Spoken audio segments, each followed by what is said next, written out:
The Compliance Perspectives podcast is sponsored by Case IQ, a global provider of whistleblowing case management and compliance solutions. Learn more at caseiq.com.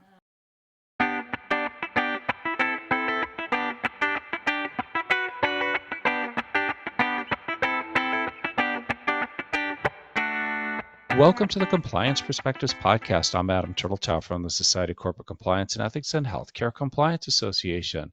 Joining us today from Ottawa, Canada is Louis Eisen. Louis is author of the book Rules, Powerful Policy Wording to Maximize Engagement. And today, not surprisingly, we're going to be talking about policy writing and policy wording. Louis, thanks for taking time out of your day to talk to us. First, how did you get into teaching policy writing? Well, when I started working with the government and a number of policy writers, they would complain all the time that nobody was listening to the policies. So I looked at them and boy, they were worded kind of rough, harsh, do this, don't do this, no exceptions, you must, this is forbidden. And I have a legal background. I practiced law for a while, and I realized that people have been writing legislation for a very long time. So I wondered, what could we teach policy writers? What lessons could they learn from legislation that might help them write rules in a way that people actually want to follow them? And getting people to want to follow policies is really what it's all about. So, what did you find as you went through the exercise of thinking things through, or some of the sort of common rules of the road for writing good policies? Originally from how legislation is created. Okay, so it's fair enough. I looked through and I found there are a number of things legislation does which works in its favor. It simplifies the writing time and it reduces the number of arguments that people have over you should word it this way, you need to word it this, you need to word it this way. So I can give you a few of those things that I learned. First one is don't repeat anything. Okay, if we have a law that says you are supposed to drive on the right side of the road, we only need that in one law.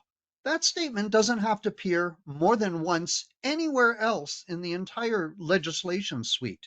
And it's the same with the policies. If you have a single policy that says, for instance, that we apply security procedures to our email, that only needs to sit in one policy in the entire organization. So that was the first thing. The second thing was that I saw that legislation limits its content to statements that set rules. They don't include notes and examples and cautions and explanations. They don't have recommendations. They don't have paragraphs and paragraphs on background. They don't go into sort of all the reasons why we would need to look at it. They don't say this law better be obeyed by the following people and list a bunch of people they want to read. They don't do any of that stuff. The statements are limited to statements that set rules with a few headings.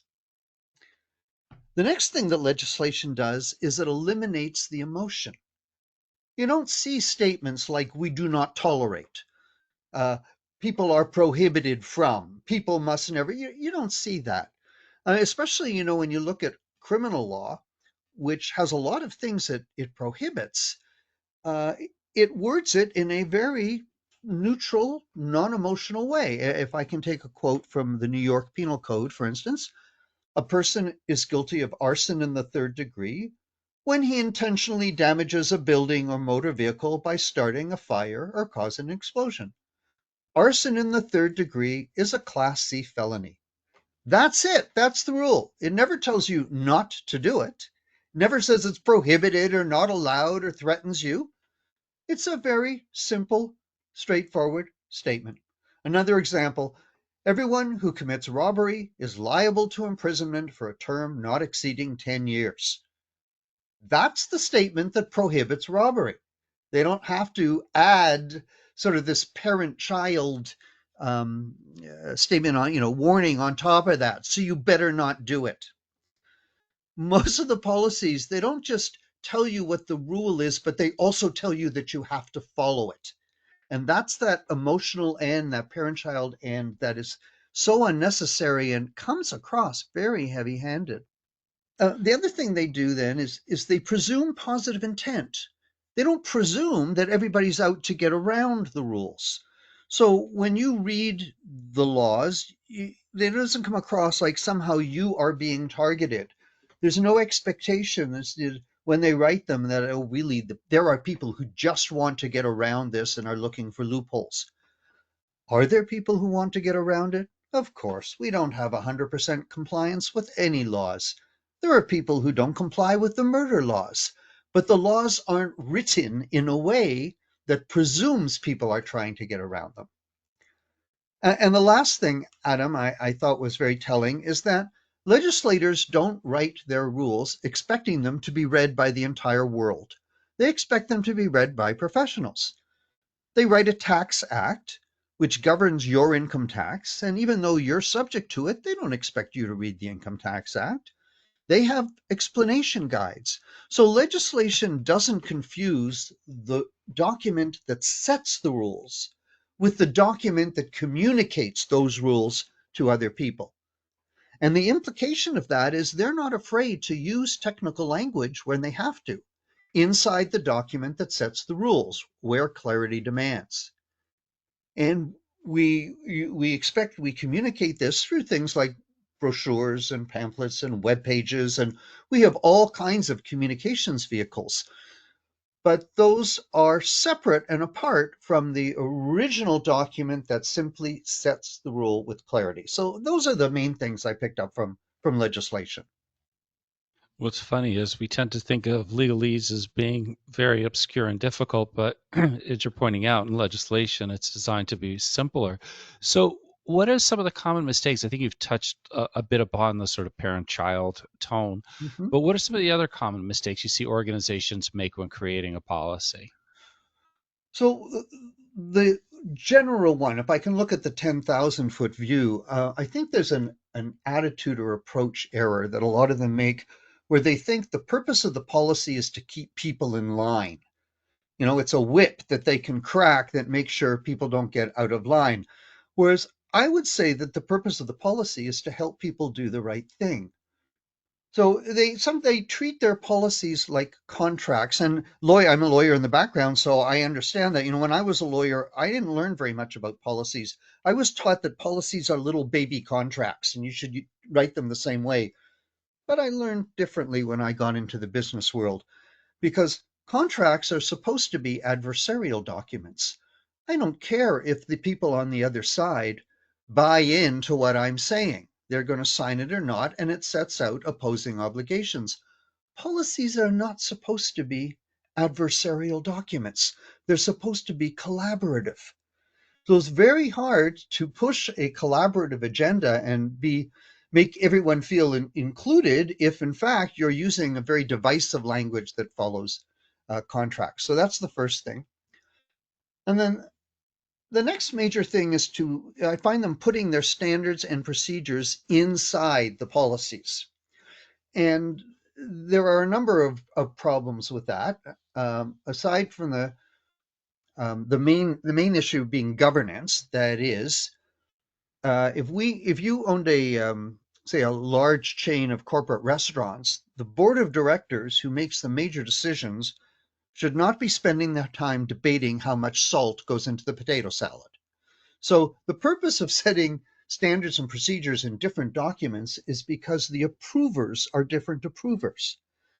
The policies are oversight, direction, principles, where are we headed?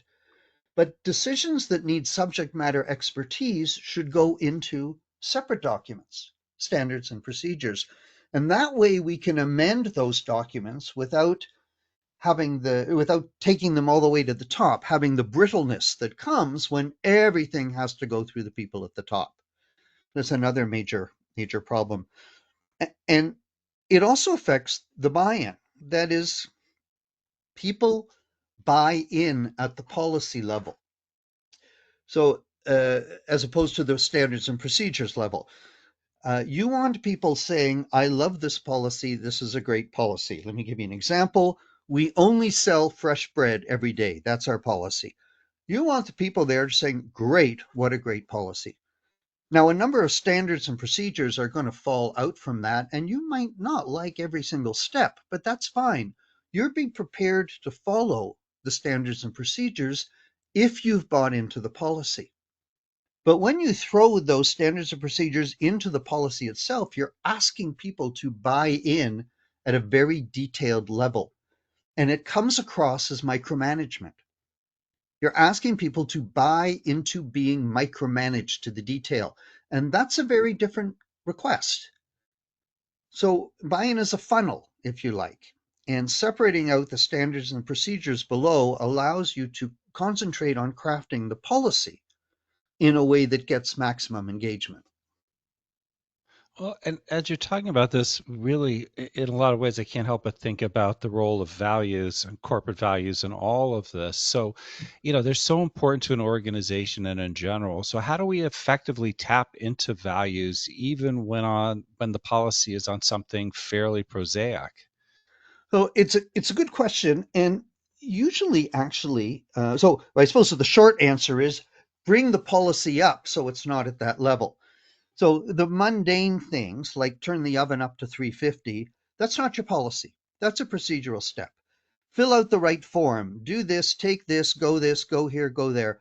Those are all procedures. And you won't be able to relate the values directly to the procedures. But people will be prepared to follow the procedures if they see the value at the policy level. So if they see value in we only sell fresh bread every day, if that's what they bought into, they will be prepared to follow the standards and procedures and contribute. So yeah, a lot of mundane stuff you've just got to move down. You can't draw a direct connection. You need to be able to do it at the top level. And I think a lot of times people forget that it's the values that drive the organization, and they might have a particular mandate in their area, whether it's facilities or security or HR or whatever it is they're doing, and think that they're running their separate part, but in fact, their part is connected to the larger strategy, mandate, and values of the organization. And it might be obvious to them how it's connected and what the relevant value is, but I guarantee it's opaque to everybody else. So if you're having problems getting people to follow your policy, first things you do is point out, make it clear where the value, and it might be customer service, it might be innovation, whatever it is, where that value supports the policy that you're trying to promote. Well, Lewis, thank you for sharing these insights with us today. It was very thought provoking and a very different way at looking at the creation of policies and the intersection with values. I also want to thank all of you for taking the time to listen. I'm Adam Turteltaub from SCCE and HCCA. I hope we're able to expand your compliance perspective.